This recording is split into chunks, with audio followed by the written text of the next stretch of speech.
Well, I feel that how big data affects consumer behavior in this day and age is really a function of how companies are communicating with consumers. Are companies demonstrating that they know something about consumers, or are they treating everybody the same?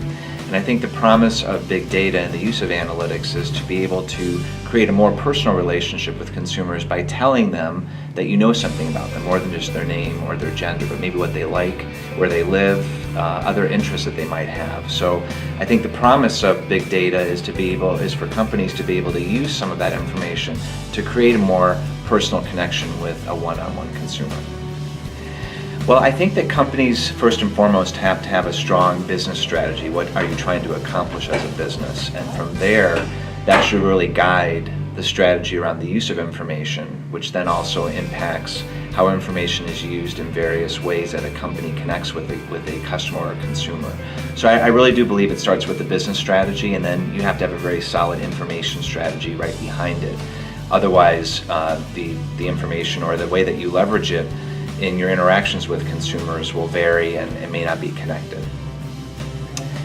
Well, what I see the future of the trend of big data and personalization is companies getting smarter and smarter about how they use that information to create that connection with consumers.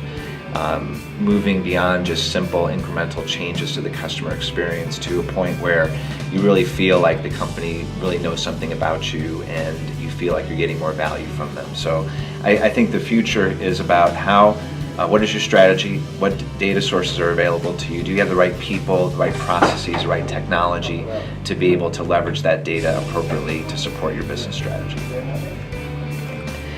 I think for students, with any type of new position, I think it's very important to have a very strong sense of curiosity, because a lot of the topics we've been talking about around data and insight are really driven by curiosity, trying to understand why things happen the way they do.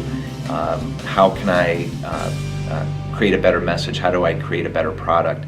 So I believe, in addition to some of the technical skills that you need to learn, having a good and well-cultivated sense of curiosity is very important. That drives a lot of creativity, which I think is very important also as we think about technology and data.